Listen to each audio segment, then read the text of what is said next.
Hi, and welcome to an Introduction to Learning and Memory, Part 2. Let's get started. So, previously in Part 1, I had covered how we learn, and I had given you a definition of learning. I had talked about incidental learning, and I had distinguished between two types of learning theories. One being behavioral theories, which focus on stimulus response connections, and we had talked about classical conditioning and instrumental or operant conditioning. We also have cognitive theories, which focus on consumers as problem solvers who learn when they observe what others say and do. So that's going to be the focus of part two of learning and memory, is we're going to talk about different aspects of those cognitive theories. So one of the key concepts in this particular lesson is that we learn about products by observing others' behavior. And you may recall, this is a great example from a karate, that we learn through observation. We learn through observation in many ways. You may learn through observation for cooking, for any type of thing that you really are watching others do something, and you learn by imitating their behavior. And so, observational learning, a formal definition is this occurs when we watch the actions of others and note the reinforcements they receive for their behaviors. So, people store these observations in memory as they accumulate knowledge, and they can use this information at a later point to guide their own behavior. So, if you see somebody getting chased by a dog, for example, and they got bit in your neighborhood, you're most likely not going to be out running in your neighborhood or playing in your neighborhood, because then you might risk the chance of getting bit by that same dog, because the dog has chased other people in your neighborhood, has actually bit somebody. And so you note that by playing in your neighborhood or having fun running in your neighborhood, biking, whatever, that you are likely to be chased by a dog, and so you don't want that to be chased by a dog and potentially get hurt. So that's another example of observational learning whenever we learn from potential negative uh, consequences from performing some type of behavior. So, modeling is one of those things that is associated with observational learning, because modeling occurs through us observing what others are doing. So, in the background of this nice slide, we have a dad who's mowing his lawn, and then we have the kid with the toy lawnmower that he's imitating that behavior of his dad. Well, children, of course, they imitate the behavior and they model the behavior of their parents or other adults that they admire and respect. And so, modeling, while we definitely do this in adulthood, this occurs a lot from children to adults. So, modeling occurs through mimicking others' behaviors. And this tends to be a social default when our mind and the things that we have going on in our mind and our busy life, we tend to mimic others due to social default. Whenever we're preoccupied with all these other demands in our life, we may mimic what other people do just out of sheer default, because we cannot comprehend doing something that's outside of the default that we see in front of us. And modeling is the process of imitating the behaviors of others. So you, as I mentioned in the slide, we have the dad that's mowing the lawn, and we have the child who's imitating the behavior with the toy lawnmower. So the for modeling to be effective, a consumer's attention must be directed to the appropriate model. The consumer must remember what the model says or does.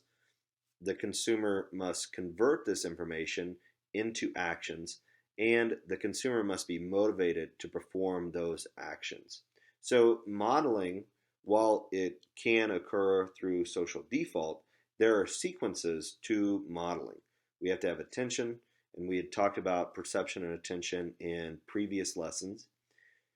But just because you have attention doesn't mean you're necessarily going to remember what the person modeling some the behavior is actually doing or saying. So you have to be conscious with your attention, but you also have to remember that whatever the person modeling is saying or doing. And then you have to be willing to imitate that behavior and motivated to imitate that behavior. And you can think about this. There's lots of YouTube videos now, TikTok videos that give you how to advice. Well, a lot of them may grab your attention. Some of them you may remember, some of them you may not. But there may be like a recipe that you wanted to try out. I really like to do construction related activities. And so I watch several how to videos. There's some that I remember, some that I don't. But there's a lot of times where I save the videos for future use because I may want to come back to them and I may not necessarily need to remember it right away, but I will focus my attention on it at some future time. So while we covered modeling in general, modeling occurs in marketing, especially whenever we think about the promotion side of marketing, because there's these different models being used in advertisements, right? We have models that are used to present different products in commercials. We have models or actors being involved in different commercial advertisements. We also have models that they may be just on like a print advertisement or on a billboard, for example. So modeling, there's whenever there's people involved, actors, these are what we would consider models.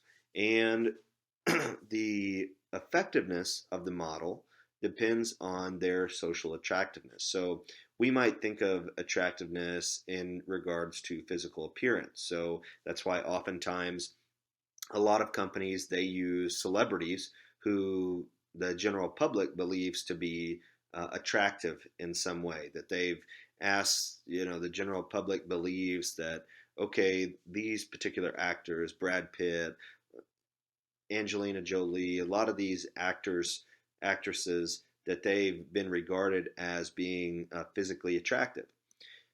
Expertise is another way that companies consider someone's level of social attractiveness. So if someone has expertise in a particular field, then they're more attractive. They're more people believe them, their credibility more because of their expertise in a particular area. And it also could be their similarity to the evaluator.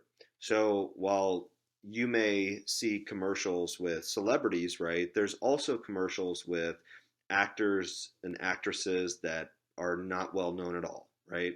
They're just people that have been selected to do the commercial, but they're selected to do that commercial because they are similar to the people who are potentially going to purchase that product. And they want marketers, companies, they want people to be able to put themselves in the shoes of the actor and actress that is actually in the advertisement.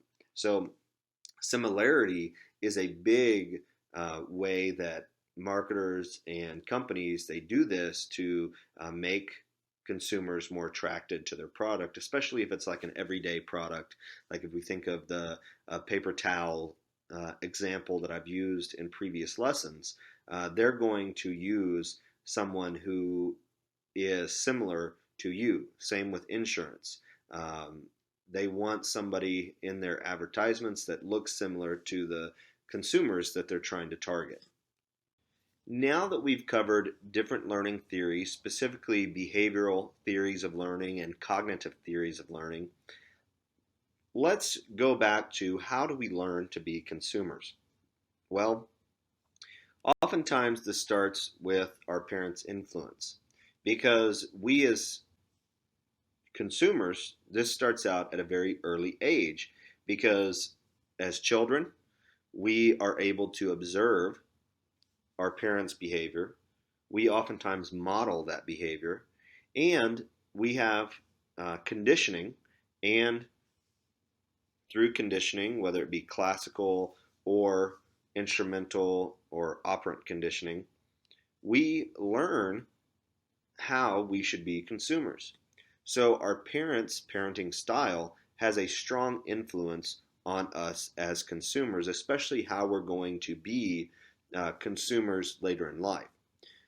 So there's three different types of parenting styles that are mentioned that I want to cover. One is authoritarian, next is neglecting, and the last is indulgent. So with authoritarian, parent or the parents are hostile, restrictive, and oftentimes emotionally uninvolved. With the neglecting, this parenting style is that they're detached and they don't exercise much control over what the children do. And then finally, what is termed indulgent is the parent communicates more about consumption related matters and they may be less restrictive on what their child does. So, with this, we have these three different types of influence, but we're also influenced by, especially now, television and the internet. And these two things have been termed electronic babysitters.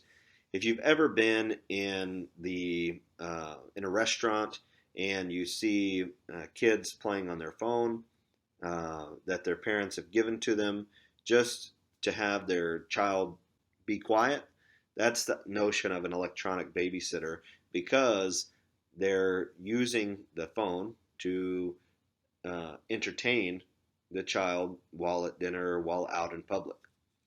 And a statistic is 80% of children under age 6 use the internet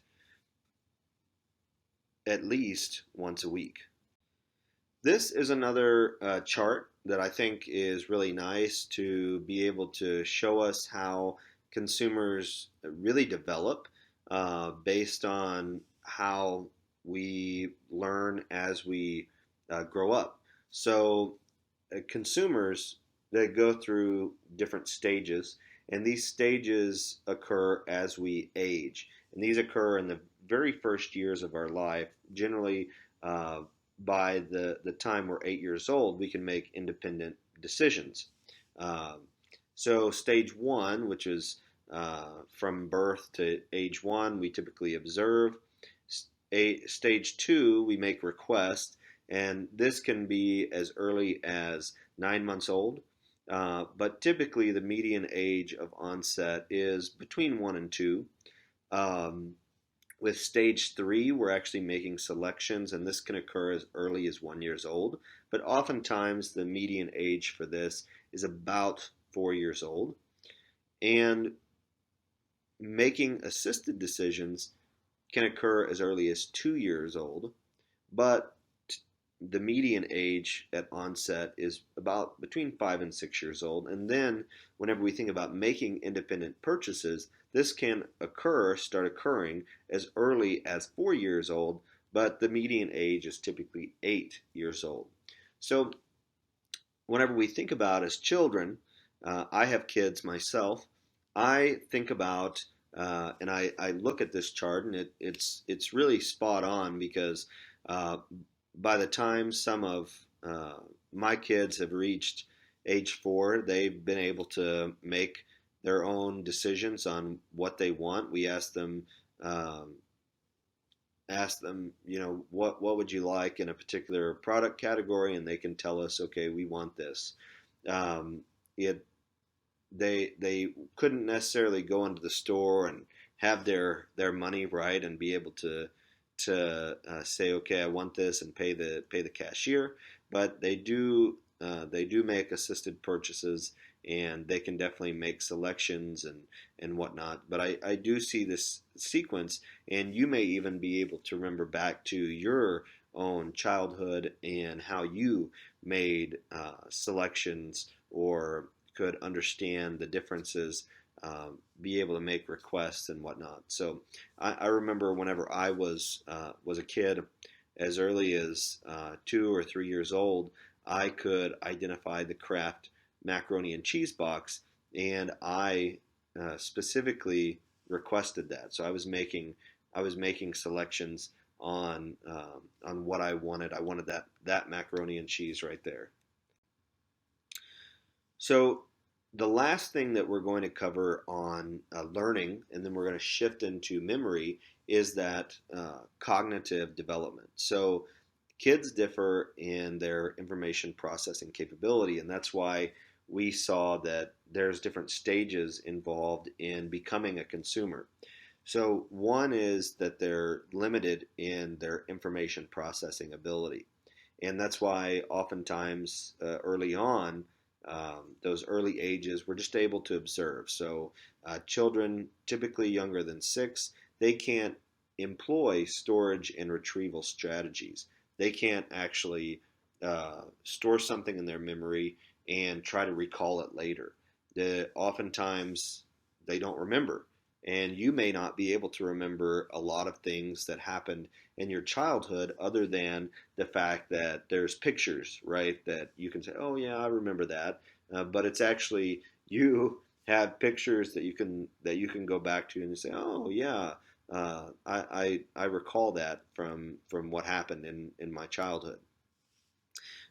We also have cued information processing, and this is where children are able to employ storage and retrieval strategies, but only when prompted to do so. So you can think about this whenever you're in grade school, that you're asked to spell a certain word, you're asked to recall what you read in a particular passage. That's pretty typical in grade school, that you're asked to do those things. And then finally, we have strategic, and this is where ages 12 and older, that they can employ storage and retrieval strategies without having to be prompted. The last idea here is that whenever we think about intelligence, oftentimes people will use an IQ test, right? And while that's one way to measure intelligence, there's also other ways that people have considered, which is multiple intelligence theory, and that is that there's other types of intelligence, which could be athletic prowess or any other type of ability that goes beyond the traditional math and verbal skills that are talked about in IQ. So that covers us for learning. Let's now shift to memory. So the key concept that I want to talk about in regards to memory is that our brains process information about brands to retain them in our memory.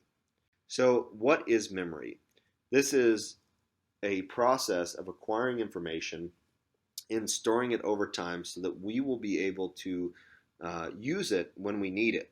And I like this figure in the background of this slide because it has a man that has all these different things that are inside of its brain that are exploding out.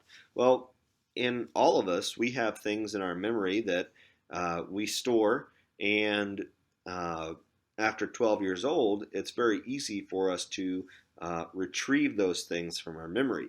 But we're going to talk about in the remainder of this lecture that we do sometimes forget things, right? So, what are the stages of this storage process, right? Whenever we think about memory, it's the process of acquiring information and storing it over time. So, the first stage is the encoding stage, and this is where information enters in a way that our system recognizes. Next, we have the storage stage, which we integrate this knowledge with what's already in our memory, and we warehouse it until it's needed. So, oftentimes, we are provided with new information that we haven't been exposed to before, but we try to integrate it into our own minds based on our past experiences, our past knowledge, and that's why everything that we do, we're considering our past experience. We use a lens, and that's why consumers are so very different. Is that we all come to the table with very different experiences, and so we have to integrate that knowledge into our minds based on our previous experiences. And during retrieval, we access the desired information. So there's three stages to memory, and that is encoding, storage, and retrieval. There's different types of memory that we're going to briefly cover. One is sensory memory, which is temporary storage of information. This is like, for example, you getting hit with the different sensory stimuli, lights, sounds. It could be stored very temporarily, less than a second or a few seconds. We also have the where we have more attention, and this goes to our short-term memory. So this is a brief storage of information. Our capacity here is very limited, and we store this information for less than 20 seconds.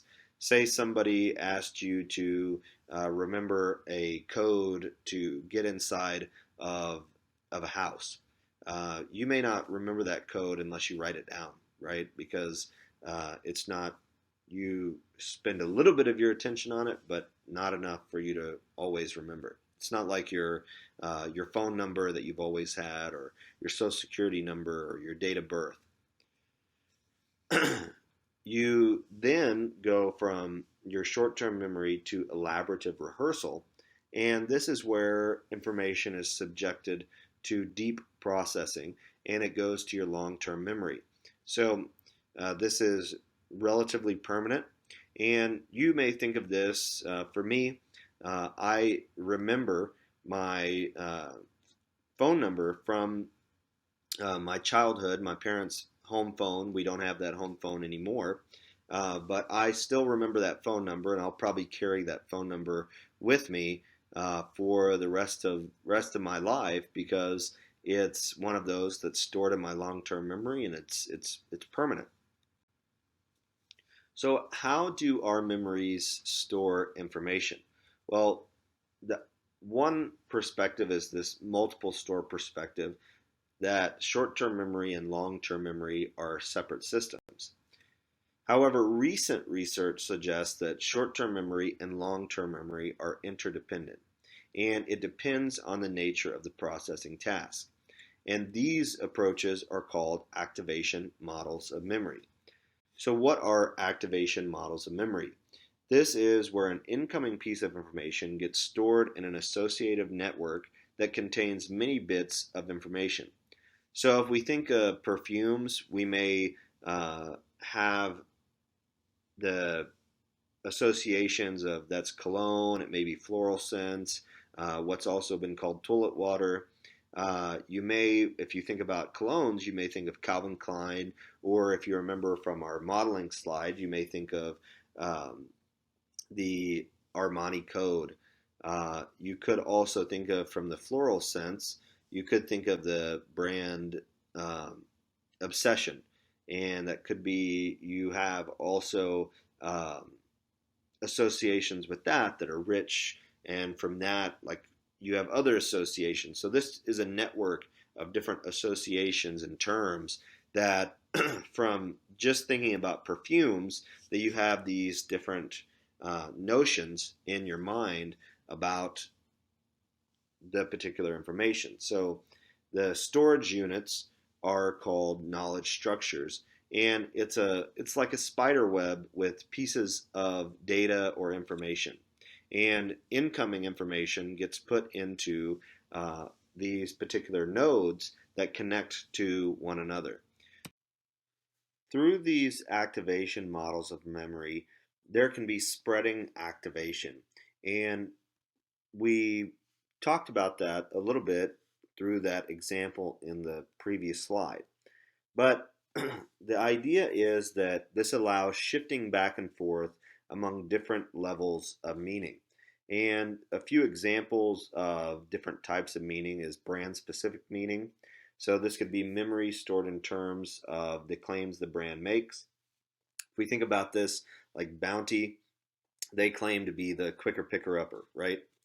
We might have ad specific meaning. So this could be memories that concerns the medium or the content of the ad. For the specific Bounty ad, right? We could have that, okay, it's going to pick up the mess before it ruins your electronics, right? We could also have brand identification. So this occurs whenever it's memory stored in terms of the brand name, right? I recalled Bounty.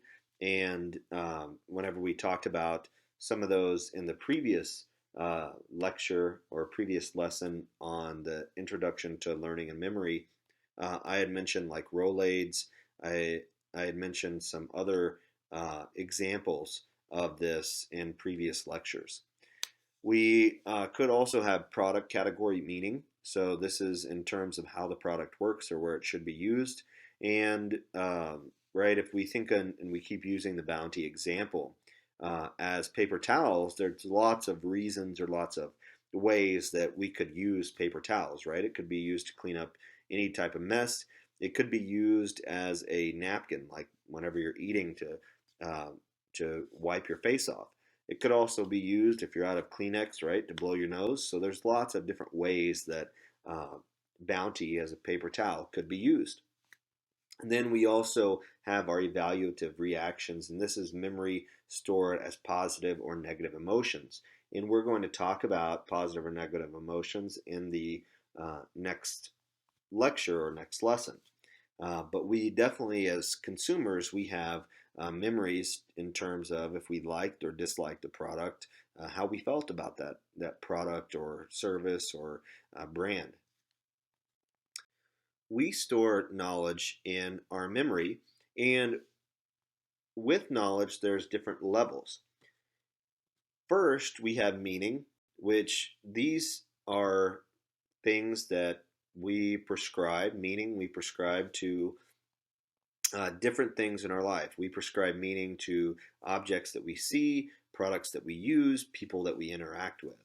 And we combine these meanings that we have come to associate with different things, people, etc., into larger units, which are called beliefs. So we have beliefs associated with particular things, whether it be a product, a service, and we can combine those beliefs together into what would be called a schema. A script is a schema that guides our behavior. And whenever we think about the schemas that we've prescribed to different things in our life, this is how we go about our actions and the sequence of events an individual expects to occur in particular situations. So we may prescribe meaning to the grocery store, for example, and to our experience at the grocery store and our set of beliefs about what should happen at the grocery store. And we have the schema of what certain expectations are. We expect that, okay, the flour is going to be on this aisle because we've gone to this grocery store in the past. And so we've stored that as knowledge into our memory. And so it's an idea that this sequence of events is expected to occur in a certain way. We're going to go to the checkout line. We're going to put our groceries on the checkout conveyor, and someone or yourself, in many cases now, are going to scan those items and bag those items, and then you're going to pay for those items, and you're going to take those items to your vehicle and put those items up. So you kind of have an expectation of how that sequence of events is going to occur based on your previous experience, your knowledge, and how you've come to prescribe meaning and constructed beliefs about that particular store location. Well, service scripts guide behavior in commercial settings. So what I've just described is a service script. we have different scripts that occur in our everyday life, whether it be our expectations associated with school, our expectations associated with the workplace, our expectations associated with having a romantic partner. We all have schemas associated with different things and scripts that we expect to occur in a certain way. So now that we've covered the basics of memory, how do we retrieve memories when we decide what to buy? Well, oftentimes consumers will distinguish in their minds between pioneer brands and follower brands. One pioneer brand that comes to mind is Apple, right? Because they have developed really pioneer products that, while they may not have been the very first brand to enter a particular market, they revolutionized that space, particularly if we consider the iPod. They revolutionized the MP3 player and what it means to have a music library. And we can also think of the iPhone. They really revolutionized what it means to have a touchscreen device that is a smartphone, because before that we had Palm Pilot, we had BlackBerry, but the iPhone really revolutionized the market. And oftentimes, as consumers, we retrieve information on pioneer brands from memory better than follower brands. So we retrieve that information a lot easier. We also have the idea of the spacing effect, and this is when we tend to recall printed material easier than when the advertiser repeats the information periodically rather than presenting it repeatedly in a short time period. So this would mean that an advertiser, say like they're trying to advertise in a newspaper, they're going to advertise, say, once a week instead of every day for 2 weeks. So they'll do once a week for, say, a year instead of doing every day for 2 weeks and then cutting off the advertisement completely.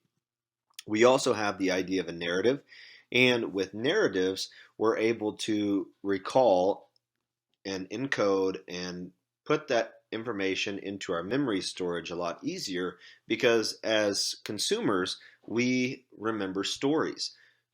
We remember stories associated with a particular product, service, experience much easier than a brand just telling us about their product.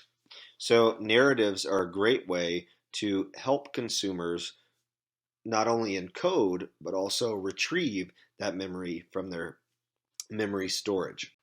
So while we may try to be retrieving memories, oftentimes we forget things over time, right? We forget things because of decay. So over time, we tend to forget things, and that's just a fact of life. And then there's also interference. There's new information we're presented with that replaces the old information that's already stored in our mind. So how can we recall information? We talked about different ways we retrieve information as far as marketing related information, but we can also recall things in different ways that can help us remember things a little bit easier.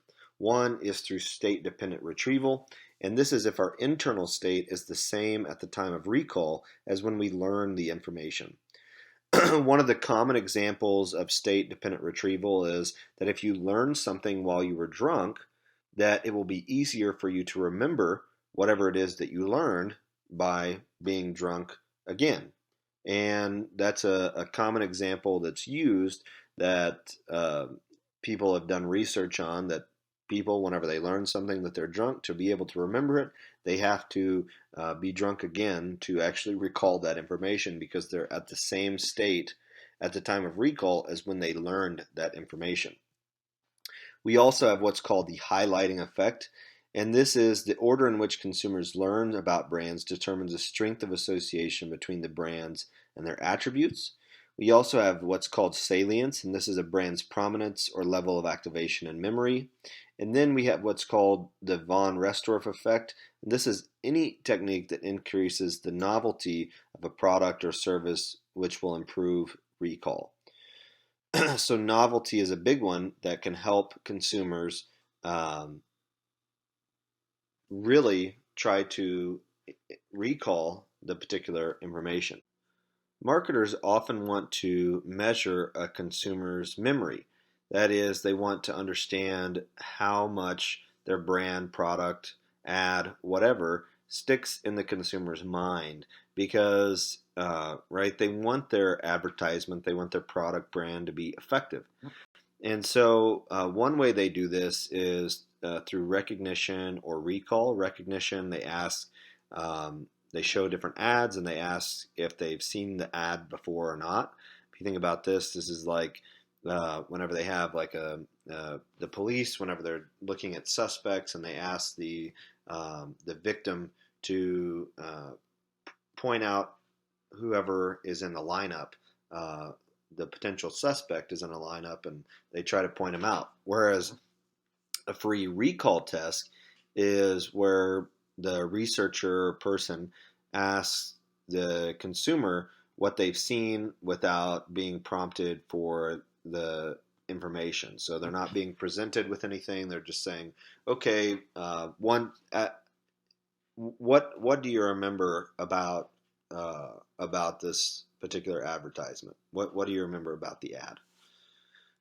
So there are some problems with consumers' memory, and this not only has to do with memory as far as like trying to recall different marketing information, but this can occur in different ways. So consumers in general, they tend to give the answers they believe they're supposed to give. So if somebody asks you about something that happened in the past or what you think, you oftentimes have a response bias. We also have memory lapses, and this is where we forget information or we retain inaccurate memories. And so we oftentimes will leave facts out. We'll also average, so we normalize our memories by not reporting the extreme cases. And then we also have telescoping, which is the inaccurate recall of time. And we also have where this has actually happened in real life, where we have an illusion of the truth effect. And this is the phenomenon of people remembering something that is true when in fact the claim is false. And this was an example of this was a reporter had made some claims that he genuinely believed was true, but later was found out that they were entirely false. And he was recounting memories that had been told to him, that he had been so deeply involved in this that he couldn't distinguish what was truth and what was fake. And so illusion of the truth effect can happen in many different ways. That's just an example. So finally, we're going to cover the power of nostalgia, and marketing uses nostalgia in many ways. One is the great example is the Volkswagen Beetle, right? The Volkswagen Beetle car that they didn't have that, they didn't make it for a while, but they reintroduced that car here within the past 10 years, and consumers really who loved the Volkswagen Beetle before, and even consumers who saw that their parents maybe had one, they wanted to have a Volkswagen Beetle, and so they got the new one that came out. So we talked about retrieval and we talked about retrieving memories. Well, a formal definition of this is the process whereby we recover information from our long-term memory. And how marketers present information affects our ability to retrieve that information. Nostalgia is where our emotions arise when we view the past. So marketers want us to attach our fond memories to these new products. And one way they do this is through retro branding. And this is an updated version of a brand from a historical period. So we have the brand, the Volkswagen Beetle. We also have what has come out here in recent years as the Ford Bronco. So nostalgia is a key part of memory, and being able to tie that to marketing really presents a great opportunity for a lot of these older brands that have been around for a long time. Burger King has tried to do retro branding lately, and some other companies have done that as well. If you have any questions on learning and memory, or if you have any questions at all on consumer behavior, please feel free to email me at kmanus@nmsu.edu. Thank you.